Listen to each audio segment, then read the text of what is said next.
साथियों नमस्कार। आप सभी का बहुत बहुत हार्दिक स्वागत और अभिनंदन है।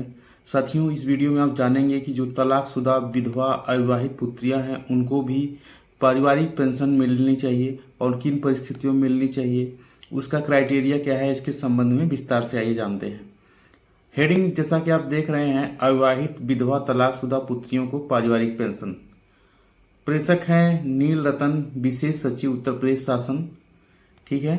आगे विषय है राज्य सरकार के पेंशनरों की अविवाहित विधवा तलाकशुदा पुत्रियों को पारिवारिक पेंशन, यानी ऐसे पेंशनर जो कोई, इस तरह से आप समझिए कि कोई कर्मचारी है, वो सेवारत था, रिटायर्ड हुआ, रिटायर होने के पश्चात उसकी रिटायरमेंट में मृत्यु हो जा रही, ऐसे में यदि उसकी कुछ अविवाहित पुत्रियां हैं या कोई जो विधवा पुत्री हैं तो उनका भरण पोषण के लिए पारिवारिक पेंशन मिलेगी नहीं मिलेगी, इसके संबंध में सीधा सीधा आदेश निर्गत किया गया है।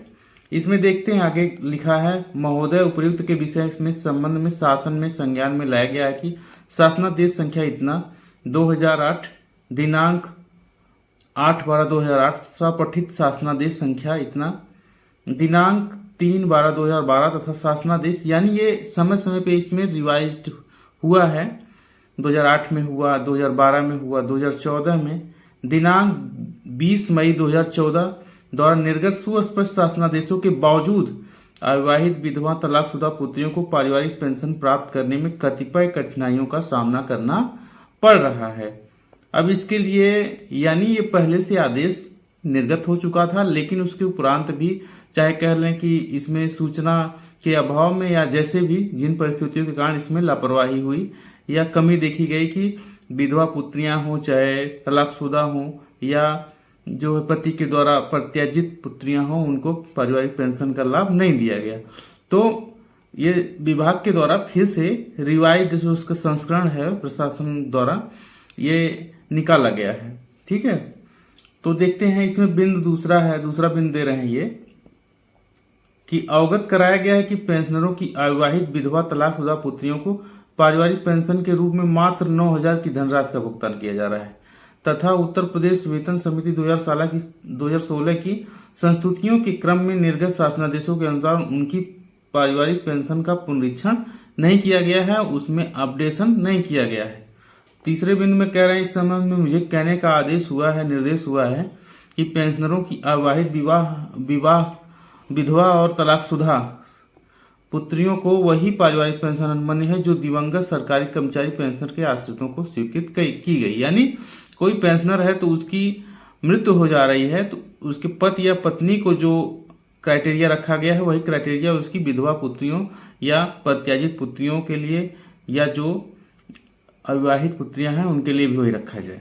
अर्थात यथास्थित दिवंगत सेवानिवृत्त सरकारी कर्मचारी द्वारा आहरित अंतिम वेतन की 50% बढ़ी हुई दर पर अथवा 30% सामान्य दर पर जो है पेंशन का जो अनुमोदन किया गया है। इसमें आगे कृपया तत्काल उपभोक्ता अनुसार सरकारी पेंशनरों की अविवाहित विधवा और या तलाकशुदा पुत्रियों की पारिवारिक पेंशन संशोधित करते हुए तथा उत्तर प्रदेश की वेतन समिति 2016 की संस्तुतियों के क्रम में पेंशन पुनरीक्षण संबंधी आदेश के अनुसार पारिवारिक पेंशन का पुनरीक्षण करते हुए भुगतान करना सुनिश्चित करें। ये जो है विशेष सचिव वित्त के द्वारा ये शासनादेश निर्गत हुआ है। ठीक है। तो इसमें कई लोगों के साथ ऐसा हुआ होगा कि वो न जानकारी में अपनी बात भी नहीं रख पाए और यथावत जो ये पुराने आदेश के अनुसार कम पेंशन मिलती रही होगी।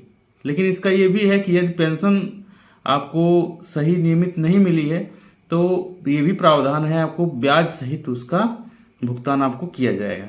ठीक है साथियों, उम्मीद करते हैं आपके लिए काफ़ी सेशन, ये जो लेक्चर है काफ़ी आपके लिए लाभकारी होगा और अपने प्रश्न कमेंट के माध्यम से जरूर रखें। हम पूरा प्रयास कर रहे हैं कि आपके प्रश्नों का उत्तर दिया जाए। ठीक है साथियों, यदि किसी भाई का नहीं दे पा रहा हूँ मैं उत्तर तो उसका वह एकमात्र यही कारण है कि उनके संबंध में मैं अभी सूचनाएं कलेक्ट कर रहा हूं और सूचना कलेक्ट होते ही आपके जो प्रश्न है, जो भी शंकाएं हैं, उसका उत्तर आपको मैं उपलब्ध करा दूंगा।